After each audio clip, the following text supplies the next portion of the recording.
يا جماعه هنتكلم على حلقه قمه، وهي حلقه كاس الدوري الابطال. هنتكلم في جدال كاس الدوري ابطال افريقيا على قناه عمر الاهلي. وطبعا يا جماعه الحلقه دي هتتكلم عن النادي الاهلي، وهنتكلم على فريق كبار وفريق انديه كبيره جدا جدا.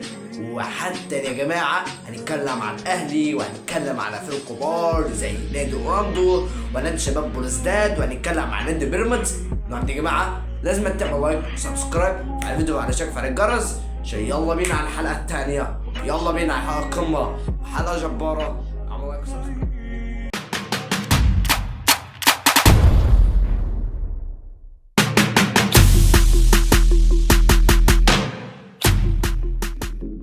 دوري ابطال افريقيا على قناه عمر. زي هنتكلم زي المجموعات الاي والدي والسي والدي والبي، هنتكلم عن المجموعات دي.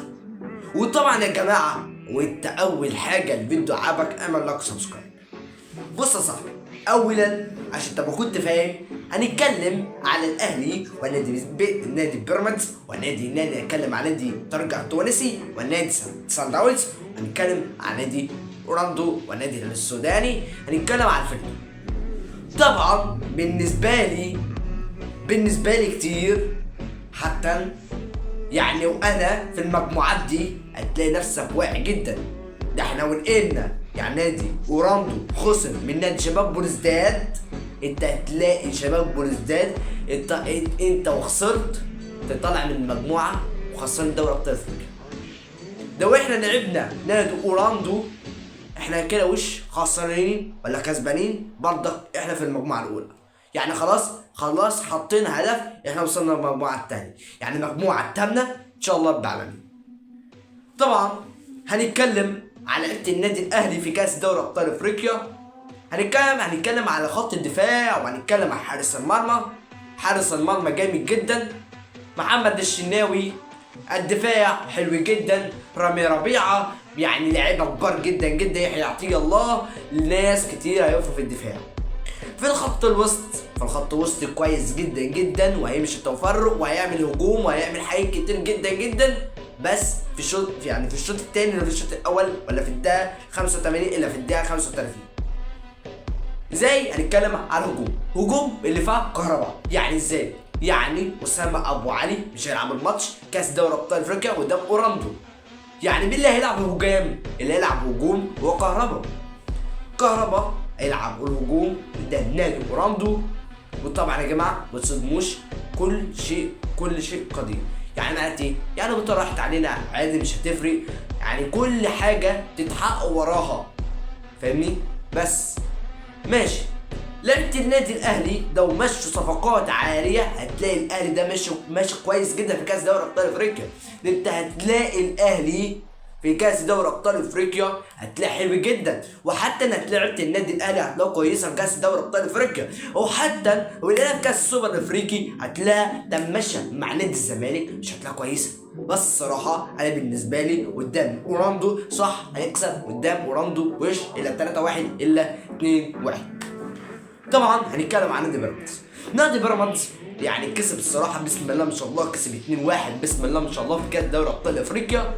اتحقق في المجموعه اليوروفايس في المجموعه الثانيه، ونادي ترجع التونسي اتحقق في المجموعه الثانيه تامنه. يعني لو الاهلي في المجموعه الاولى ونادي بيراميدز في المجموعه الاولى هيلعبوا مع بعض.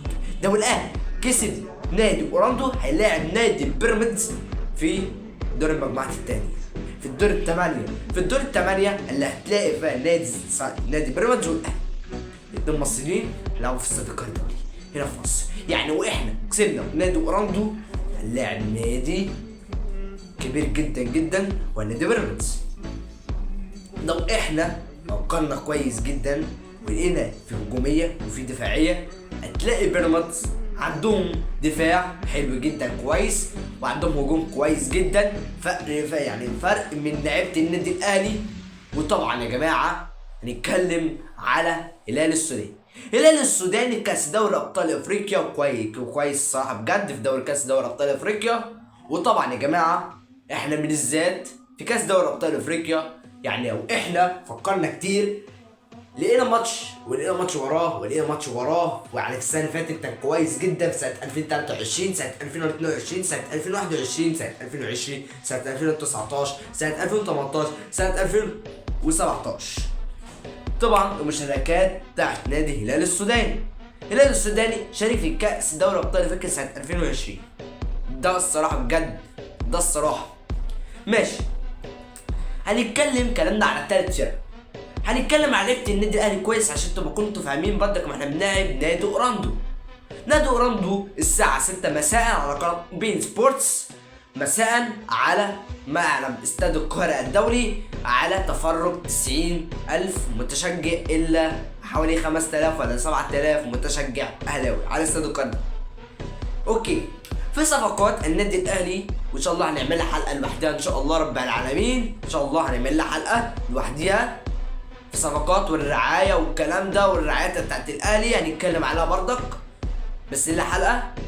بس بالذات يعني واحنا لعبنا مع نادي اوراندو انت هتلاقي نسبة الدفاع هتلاقيها قوية جدا، هتلاقي ملكة الاهلي الدفاع قوي جدا، انت هتلاقي كل التواصل، يعني هتلاقي في الخط الوسط ماشي كويس، هتلاقي الهجوم ماشي كويس، انت هتلاقي الحرفين ماشيين مع الخطوط الدفاعية. يعني ايه؟ ونادي اوراندو مع الهجوم مع الدفاع هتلاقي هجومته شرسة، عشان عندنا كهربا اسامه ابو علي مش موجود في الفريق. ما مين اللي موجود في الفريق؟ وكهربا موجود في الفريق، هو اللي هيكمل في دوري ابطال افريقيا. بس ما انت كنت فاهم برضك في كاس دوري ابطال افريقيا اللي هيكمل في كاس دوري ابطال افريقيا السنه دي هو كهربا، بس اسامه ابو علي هيرجع تاني ان شاء الله برضك. بس يلا بينا هنتكلم على الثلاث فرق الباقيين التانيين. يلا بينا على التونسي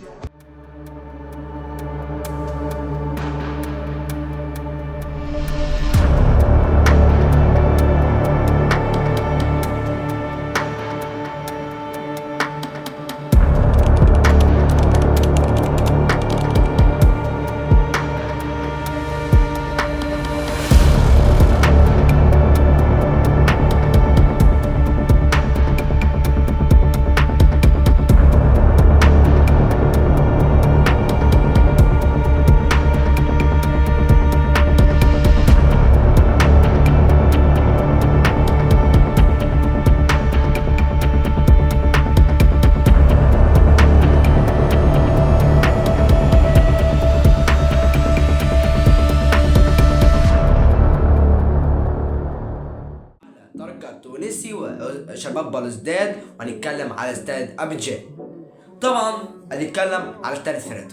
الصراحه بالنسبه لي استاد ابيجان ماشي كويس في كاس دوري ابطال افريقيا، بس السنه ده هيعوض كاس دوري ابطال افريقيا. كاس دوري ابطال افريقيا قدام استاد ابيجان. استاد ابيجان خسر مرتين وتعادل مره، يعني معناتها استاد ابيجان روح البطوله هو شباب بلوزداد. وانا بالنسبه لي صراحه نادي الاهلي ونادي اوراندو هيكملوا المسيره في كاس دوري ابطال افريقيا.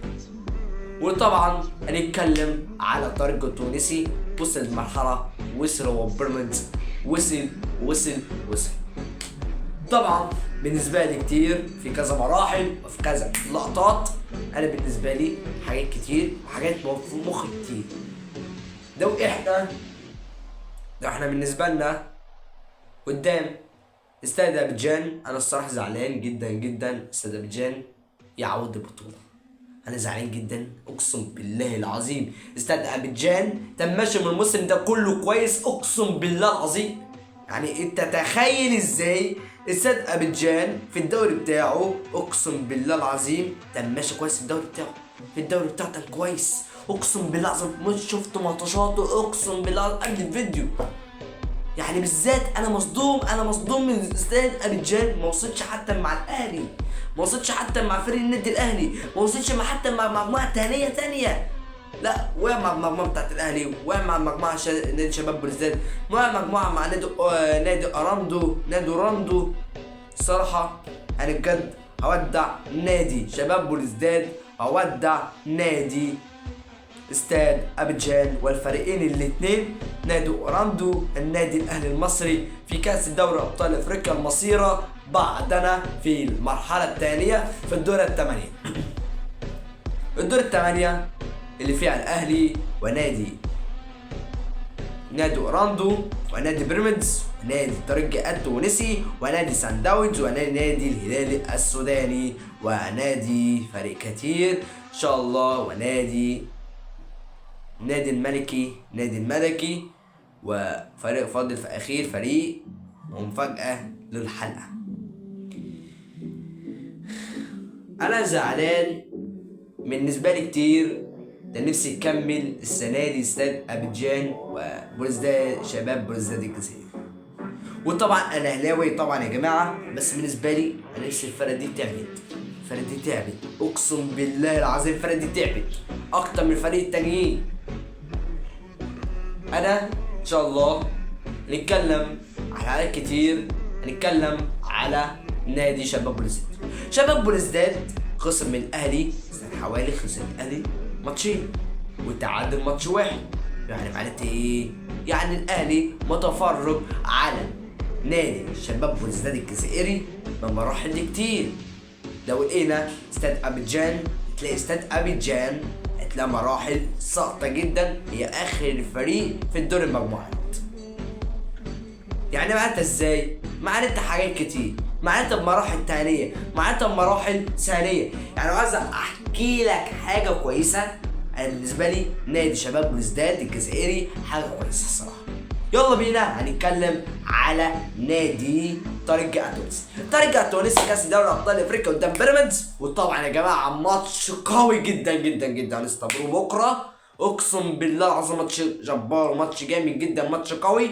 استبروا بكره الماتش قوي جدا جدا جدا جدا، ولازم تستبر الحلقه دي حلقه قوه جدا، وان شاء الله هنعلنها بعد الحلقه دي بيوم. ان شاء الله هننقل على الحلقه الجديده، حلقه جباره وحلقه قويه وهتكسر الدنيا ان شاء الله رب العالمين.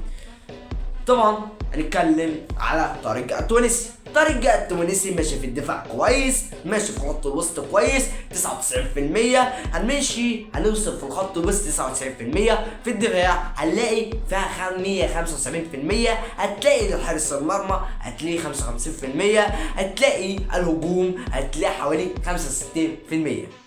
يعني ارقام مش كويسه، ارقام ممكن ما تكملش في كاس دوري ابطال افريقيا، ممكن ما تكملش في مصير كاس دوري ابطال افريقيا في المجموعه الاولى قدام بيراميدز. الصراحه بجد انا مصدوم جدا جدا من نادي الترجي التونسي بمراحل بكتير. الصراحه بجد عجبني في مبارياته، عجبني في بطولاته، عجبني في هجومته، في شرسته.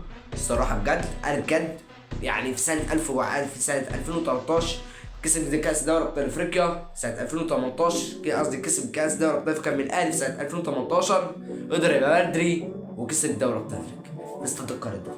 بس ان شاء الله كسبناهم على استاد القاهرة بتاعتنا، وكسبناهم النهائي وعلى ارضنا، وخدنا البطولة وكسبنا البطولة على ارضنا للمرة 12، وان شاء الله لل 13 جاية على المصيرة وجاية في الحلم وجاية في التاريخ النادي الاهلي.